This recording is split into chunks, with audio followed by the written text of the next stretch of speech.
안녕하십니까. 이주영 법무사입니다. 개인회생은 자신의 수입에서 최저생계비를 제외하고 나머지 금액으로 일정 기간 변제를 하고 나면 남는 원금과 이자를 탕감받는 제도입니다. 그런데 개인회생을 진행하다가 부득이하게 직장을 이직하게 되는 경우가 발생하기도 하는데요. 이번 시간에는 개인회생 신청 후에 이직이 가능한 것인지, 또 이직한 직장에서의 수입이 적은 경우에는 어떻게 절차 진행이 되는 것인지에 대해서 알아보겠습니다.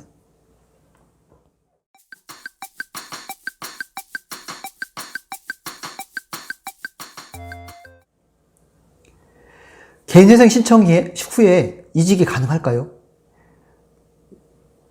결론부터 말씀드리면 이직은 가능합니다. 개인회생을 진행하는 분들 중에는 이직을 고민하시는 분들이 상당히 많이 발생하게 되는데요.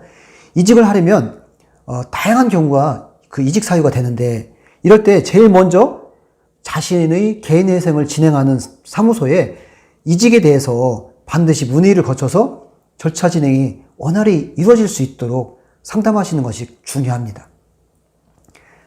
개인회생이 진행 중이라면 언제까지 이직을 해야 할까요?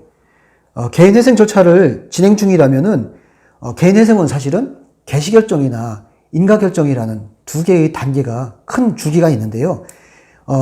변제계획 인가결정 전까지 이직을 할 수가 있다고 보시면 됩니다. 개인회생 진행 중에 이직하는 경우에는요, 법원의 인가결정이 있기 전에 관련 자료를 첨부해서 절차 진행에 반영을 하면 됩니다. 그런데 개인회생 신청 후에 개시결정 전에 이직을 할 경우에는 법원에서는 어떤 서류를 제출해야 할까요? 어떤 서류를 또 제출을 요구하게 될까요? 이직을 하는 경우에는요, 이직을 한 새로운 직장의 재직증명서나 또 근로계약서, 또 급여 관련 서류 등 자료를 추가로 제출해야만 합니다. 이직을 하고 수입에 변동이 있는 경우에는 문제가 발생하지 않게 될까요? 자세히 한번 살펴보겠습니다. 우선 소득이 늘어나는 경우와 소득이 줄어드는 경우로 나눠 보겠는데요. 소득이 늘어나는 경우에는 크게 문제될 것이 없지요. 왜냐하면은 소득이 늘어나면 늘어난 만큼 변제 금액이 상향이 되는데, 법원에서는 이 급여가 많아지고 이직을 해서 더 갚겠다는데 문제를 삼을 게 없는 것입니다. 그런데 수입이 늘어나면 내가 변제하는 금액이 더 많아진다라는 것들이 경제적인 부담으로 또 작용을 하게 되는 것이죠. 근데 반면에 소득이 줄어들면 어떨까요?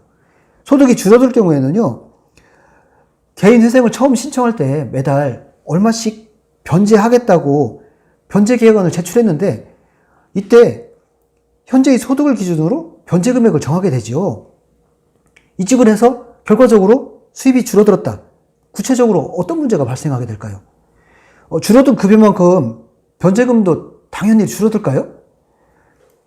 예를 들면은 매달 210만 원씩 벌던 신청인이 180만 원을 벌게 된다면 기존보다 약 변제금을 30만 원 줄어들게 되죠.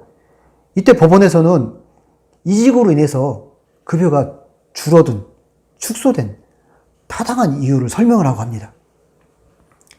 이때 타당한 이유가 없다면 변제금을 낮추기 위해서 이직을 했다라고 법원에서는 판단을 하게 되죠. 따라서 과거 경력이나 또 소득을 검토해서 특별한 상황이 아니라고 하면 법원에서는요, 변제 금액을 줄여주지 않습니다. 이렇게 이직을 하게 되는 경우에는 법원에서는 현재 근무지로 이직하게 된 사유를 설명하고, 신청인이 현 직장에서의 주요 업무, 구체적인 업무, 근로시간 또는 취업하게 된 경위, 고용주와 채무자의 관계, 또 직장에서의 여러 가지 상황들, 또 근로계약서를 상세하게 제출하라고 보정명령을 내게 됩니다. 이런 경우에 성실히 이를 보완하고 제출해야만 이직을 하더라도 성공적인 개인회생을 할 수가 있는 것입니다. 개인회생은 절차 진행 중에도 이직을 할 수가 있는데, 수입의 차이가 나면 변제 금액도 달라질 수 있음을 유의하셔야 되고, 향후 이러한 부분까지 처리해 줄 수 있는 사무소인지, 전문적으로 일을 할 수 있는 능력이 되는 사무소인지는 명확히 한번 따져보시고 절차 진행을 시작하셔야 됩니다. 이상 개인회생 신청 후에 이직이 가능한 것인지, 또 이직한 직장에서의 수입이 적은 경우에는 무엇이 문제인지에 대해서 상세히 알아보았습니다. 감사합니다.